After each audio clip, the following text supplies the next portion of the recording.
with traffic that's coming off of Magadi Road through towards the Nyayo Stadium roundabout. So that has already started to pick up. Well, there you have it. We are in traffic hour. Let's talk on Spice FM KE on X hashtag the Situation Room. Mature, intelligent talk every morning. Spice up yourself.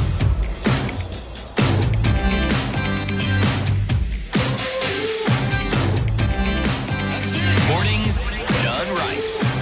94.4 Spice FM, Nairobi. Continue. Wanjiru Gikonyo, transformative governance advocate and coach, NGCDF unconstitutional, declared by 3 judges of the High Court. Now, since then, we've seen there are people who said, but we have seen the work of CDF. Actually, even before this judgment, MPs in Parliament had had a session where they were saying, look, if we start reducing our budget, it's better that we cut the money that goes to counties. Because these county governors, all we are seeing is just corruption scandals left, right, and center. And look at CDF. Look what CDF has done. Look how many schools CDF has built. Look how many police stations and police posts CDF has built. Look how many children are in school courtesy of CDF bursary. CDF is transformative. You're a transformative governance advocate. Mm-hmm. Do you agree? Yes and no. In principle? Yes and no. Okay. I agree that CDF is transformative, but as the court says, and as a constitutional democracy, it must fit within the design of the Constitution. So I would go back to 2013, when Parliament was redesigning CDF for the first time. What should they have done? Mm-hmm. And what did we ask them to do? We told them, number one, and the court has said it very clearly, that funds follow function. We told them the CDF needs to clarify which function. And if it says CDF is for national functions, because it's a national fund, for instance, education and security, because those are the funds that then have local level. Yeah. Because CDF was designed as a local infrastructure fund, very innovative at the time. So if it was going to go build classrooms and police posts, which it needed to because there is a deficit, why doesn't the law just say that?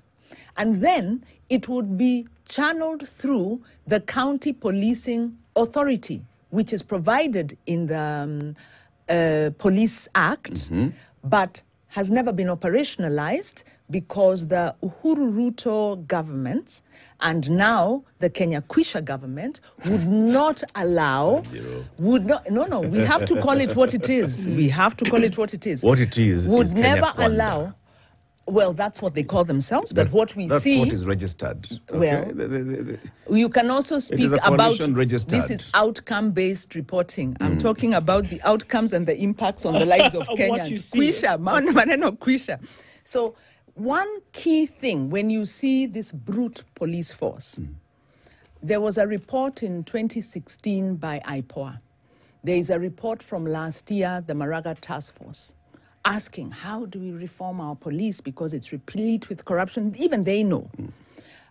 Because there are huge budgets that go into the security sector, that yet there are parts of this country that aren't policed.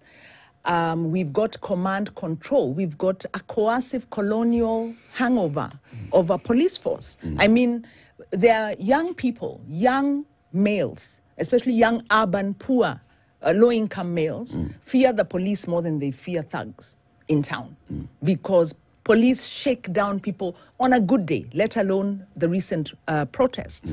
So part of the problem we have with Parliament failing to align CDF properly is Parliament needed to have sat and said, okay, we have a new constitution that envisions a police force based on human rights, that protects the people, that is people-centered. What kind of laws do we pass so that we can realize that? That is the role of Parliament. Okay. It's not the role of Parliament to say, oh, we now don't have police posts, so let's go and build them. If they had done that, they could then have channeled the CDF through that, and then there's another structure called community policing. Do you know I saw this in the Maraga Task Force report, and I was shocked that in trying to restructure the administration police and the national police, the role of community policing was removed and has been a gap, which is why you saw crime, local crime going up. So in an attempt to kind of settle the political squabbles between these arms of the police, a gap was left. Now, the role of Parliament is to come back and say, hey, guys, we are hearing that crime is up. We are seeing that there were reforms that were done 2 years ago and they didn't work. Can we restructure? But instead of doing that, because Parliament has a vested interest in the fund, they would rather build police posts themselves without providing the community policing. So why do you have a police post that then doesn't have deployment? Because if you look at the budget, IMLU did an analysis of the budget. It's a pittance gets to the police station. So actually part of the police were very happy to work with IMLU on this project, where they were saying, yes, please, can we get budgets so that the OCS is able to fuel the car? And not have ideally, this money should have gone through the structures of the police so that if it constructs a police station, it properly resources that station. What I'm saying is, one, we would have wanted to keep the principle that it's a community-based fund. Okay. So the lowest level of community of the community in the security police sector is community policing. So you would have to find a way, because you have to design, how do the community then have a say in this fund? Well, how do they, one, you have to set up community policing structures democratically and effectively. You then have to have a structure where they identify needs, where these needs are then quantified and put in some sort of plan. And that means you then have to set up the county policing authorities that have never been set up. So what am I saying? Instead of Parliament fixing the police sector by looking at the law and setting up the institutions that are meant to be there, they went to build structures. Have they worked? Do you see what? Have they worked? Well, they have built structures, but if you look at, there was a report, a World Bank report, I think in 2021, that said over half of CDF projects are incomplete and unutilized because they're outside of a planning framework. So you can build a classroom. Even, let's say even you manage not to steal because Parliament doesn't report. There hasn't been an evaluation report of CDF projects because Parliament is the oversight. See, they know this information in their own mind. Kenyans don't know. They don't evaluate. The CDF board reports to Parliament. Reports what? Have you looked at the reports? Have they? Are you saying that the CDF board has not produced a report? No, I'm saying they do produce reports. Okay. But in amending the Act, they lowered the threshold of reporting. We used to be able to get lists of CDF projects online from the board level. So we could do our social audits without asking anybody. The question I'm asking... They do not post lists of projects online. You cannot even get those lists at the CDF office. They had to, they were required to produce an evaluation report, I think, every 3 years. That provision was removed. And it was replaced with a statutory audit report. Statutory audit report means we received so many billions, and we spent so many billions. The devil is in the detail. Just the status. They have reduced transparency and accountability because they are Parliament, they have power of the law, and because they don't want to account. Much as they'll be accounting to themselves, notwithstanding. Allow me to pick at something that you said, because I think it is extremely important. We talk about the fact that there's certain things within these tenets of representation, legislation, and oversight that are supposed to be carried out by Parliament, right? But the questions as to why, let's use the police post that you speak of, the questions as to why security is lacking in a particular area, the questions as to what frameworks are supposed to be put in place, which now comes under legislation, and to find out really what the issues are in that particular area comes under representation. And if money has been spent or not spent, that comes under oversight. But we say that, from what you're saying now, that those things have not been done. And in an attempt to then cover up the inefficiency of those three tenets, that what we do is we say, let's put up a police post and it will deal with that issue. And there we can see the funds from NGCDF, in this case now being used for that.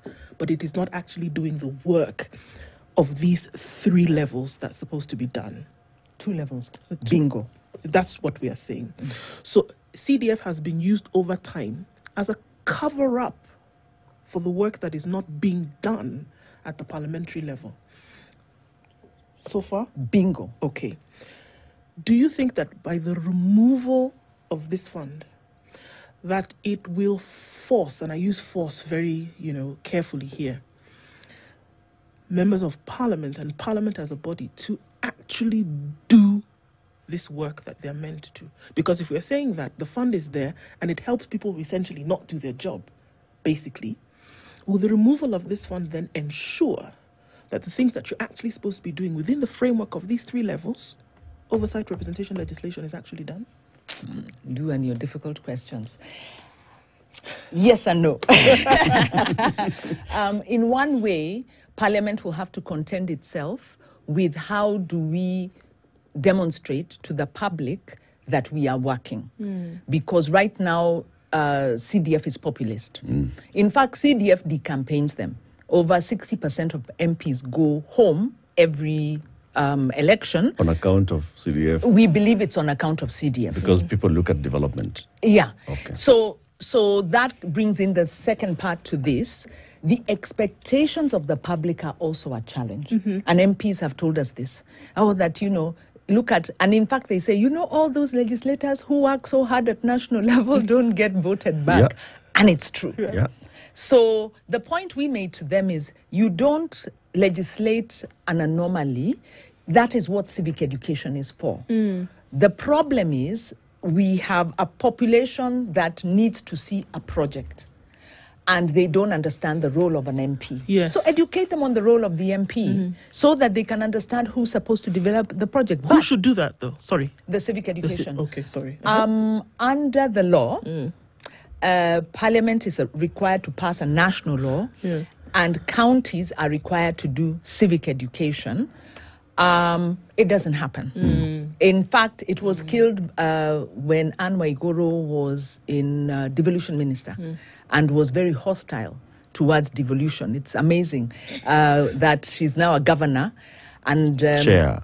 Yeah, and chair of the COG. But this goes to speak to our political leaders have been very hostile towards devolution. And the reason is, properly implemented, devolution is power to the people.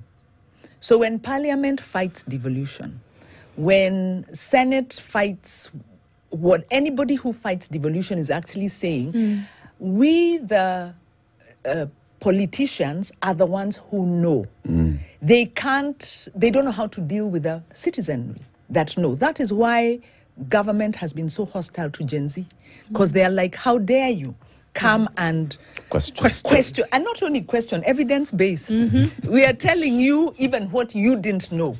They are not able to deal with that, yet our constitution anticipates that citizen. So we've got one, and now we'd say that, whereas when we were starting, we really had a sense where citizens loved CDF. And in fact, when we went to court, we knew we are going against the citizens. That is why we didn't do a lot of citizen mobilization. We had wanted to. We knew we'll lose. But much as they love CDF, they hate the role of the MP in CDF. So our contention and our proposal to Parliament was make it a community development fund that can either go to the counties for local infrastructure developments, and it could still be on national projects, or it could be on county projects. But and we even gave them models. They have, Bolivia has one, Rwanda has one. These funds that really go to build community, and I know, Latif, you're very active in the Residents Association at the local level. It's really saying that organized groups that are accountable will then be able to marshal a fund, and there are some mandates given to them, because sovereignty, Article 1, Article 173, 174, and I think 175, talk about collectively about self-governance. The development is about the people. It's not dependency, government's idea. It's people deciding. Yeah. People deciding and having the acting. wherewithal to act. So now, where we are at right now, you've seen members of parliament going and saying, look at what we have done with CDF. We have built the school. We've upgraded our schools. For example, Chairman of Budget, Dede Nyoro, was in the news over the weekend, said, look at what we have done in Keharo constituency. We have built schools. We have upgraded schools. After very many years of Kenya's independence, we still had schools, classrooms that didn't have knee on the floors. Now they have nice proper tiles on the floor. They have toilets, a proper sanitation. And there is a way in which they're saying, we're even putting money towards school feeding program and all. And they are reducing the burden of households and taking their children to school. Great. This is what CDF has been able to do. Because we have allowed the people to make their decision, we are just guiding them. Okay? Great. Now, how do you counter that? How do you go to Keharo today and say, all right, we need to rethink this CDF thing? And yes, I've heard Dede Nyoro does a very good job. There are many MPs who've done a sterling job. And there are many that really just steal that money. And there are many who wound up in court. And if EACC was more effective, I believe there'd be very many more. So what we are saying is, let's learn. And this is the tragedy of there not being evaluations. Parliament does not evaluate itself. Development must be evaluated. So let's evaluate what's working. Let's maintain what's working. Let's get the MP out and let's have a community development fund and let's ask, what does that look like? Because the way Parliament is going is, and the court talked about it, they are now becoming another arm of implementation. Yeah, they are another arm of government. They're the oversight arm. But now they're becoming another arm of implementation. They have the roads maintenance levy. That's decided at the constituency level. We have to go for that one. And so if there are failures in the executive, whose job is it to ensure those failures are dealt with? If the Parliament. it's supposed to be Parliament. But Parliament are too distracted implementing to sort this out. So we are losing 97.5% of the budget isn't oversighted because Parliament is so busy with their 2.5% doing the job that the executive should do. But there is a role for a fund because a fund has a easier direct connection with the people. Exactly. But why not look at models like Rwanda had, like Bolivia had, a community development fund? I believe 10 years plus into devolution, it is time. The function, there's a function 14, Schedule 2, the Constitution, function 14. I don't read as well as quickly and as effectively as my sister here. It says, ensuring the role of the county government, function 14 is ensuring and coordinating the participation of communities and locations in governance at the local level and assisting communities and location to develop the administrative capacity for effective exercise of the functions and powers and participation in governance at the local level. This means that they are supposed to be structures. It's not supposed to be ad hoc, come tell me what you want. They are supposed to be structures, whether they're residents associations. At community and location level. At village, yes. So yes, location would even be lower. Is that lower than the village? To the lowest level. This means empowered citizens who exercise their sovereignty, who exercise self-governance. This fund could be designed to progressively realize that. It means public participation struggles in this country because politicians believe they own the public. And it's not just Parliament. It is also county members of assembly. They burst into public participation meetings. So we need to get out, we need to shift from a dependency model where parliamentarians own and kind of use and give handouts to the public, to an empowered public that as the Constitution aspires. Okay. So for that, let's design a fund. Let's put the civic education around it. Let's agree on where it will be spent. Is it going into bursaries? Is it going into security? Let it be evidence-based. There has to be accountability. And then let's help Parliament do their oversight job better, because maybe we wouldn't be having scandals in all major Kenya Kwisha projects if Parliament was on the job. Yes, but Parliament isn't on the job because their CDF has become a bribe. They're doing another job. It is a bribe, like, keep quiet, you eat your money, let us eat our money. Who is paying for this? That is why Gen Z were on the streets, because we are financing corruption with high taxes and lack of service delivery. We don't have money for, you've seen in yesterday's paper, I saw HIV. Because of the change, funds that were withdrawn, and the government's not able to meet that. 62 or something % of our health budget still depends on donors. Yes.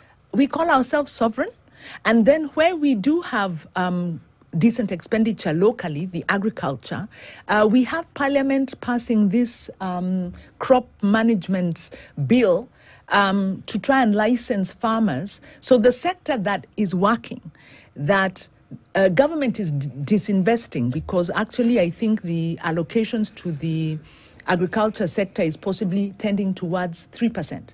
It was around 4% under the Kenya, under Uhuru Ruto. Now it's tending towards 3%. So, I mean, the lies of Kenya Kwisha are just phenomenal because this was actually a manifesto promise. And they've gone opposite. Then, so you're reducing investment in key sectors. What does that mean? You're passing the burden onto taxpayers.